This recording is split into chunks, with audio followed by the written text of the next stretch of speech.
বিকেল থেকে এত বৃষ্টি, আমার খুব ইচ্ছা করছিল একটু বৃষ্টির মধ্যে বের হব। আনফর্চুনেটলি আমি বের হতে হতে বৃষ্টি অলমোস্ট শেষ। সময় ছিল প্রবাবলি 8টা। তোমাদের ভাইয়া বলছিল ওর নাকি খুব ফেভারিট একটা রেস্টুরেন্ট আছে এখানে, এটা নাকি পৃথিবীর 150টা লেজেন্ডারি রেস্টুরেন্টের মধ্যে 17 নম্বরে আছে। ভাবা যায়। কলকাতার সাইডের যারা আছো তোমরা অনেকেই বুঝে গিয়েছো আমি আসলে পিটার ক্যাটের কথা বলছি। আমার হাজবেন্ডের খুব পছন্দের একটা রেস্টুরেন্ট এটা, বাট আমার আইডিয়া ছিল না যে এটা আমার বাসার সামনেই। এত গোছানো, সুন্দর, ডার্ক অ্যান্ড কোজি একটা প্লেসে কিন্তু টাইম স্পেন্ড করলে এমনিতেও মন ভালো হয়ে যায়। আমরা পিটার ক্যাটের সিগনেচার ডিশ ছেলো কাবাব অর্ডার করেছিলাম, সাথে নিয়েছিলাম মাক্খান নান অ্যান্ড সিজলিং দাম কিরান। সত্যি বলতে খাবারের টেস্ট অনেক ভালো ছিল। তোমাদের ভাইয়া যেহেতু বলে ওর পছন্দের রেস্টুরেন্ট, এমন টেস্ট যদি হয় খাবারের রেস্টুরেন্ট তো ডেফিনেটলি পছন্দের হবে। পিটার ক্যাট থেকে বের হয়ে আমরা কফি খেতে চলে যাই বারিস্তায়, অ্যান্ড বারিস্তায় ঢুকেই দেখছিলাম যে এই জায়গাটার এই ইন্টেরিয়রটা এত সুন্দর, এত ওয়েল অর্গানাইজড।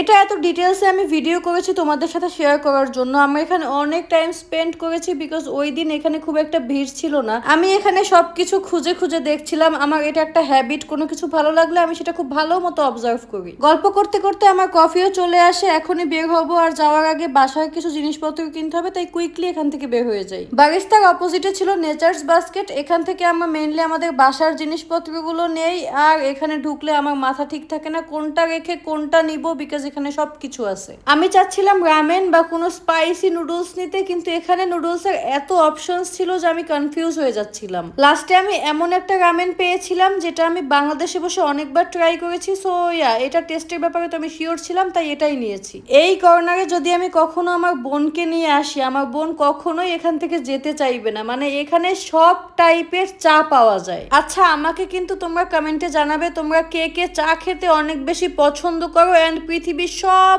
চা ট্রাই করতে চাও। তবে নেচার্স বাস্কেটের এই কর্নারটা এলে আমার আব্বুম্মুর কথা অনেক মনে পড়ে, বিকজ আব্বুম্মু অনেক বেশি ক্যাশে নাটস পছন্দ করে, বাট বাংলাদেশে এত ভ্যারাইটিস পাওয়া যায় না। এই তো আজকের মতো আমাদের খাওয়া দাওয়া, ঘোরাফেরা, কেনাকাটা সবকিছু শেষ। এখন দুজন মিলে গল্প করতে করতে বাসায় চলে যাব।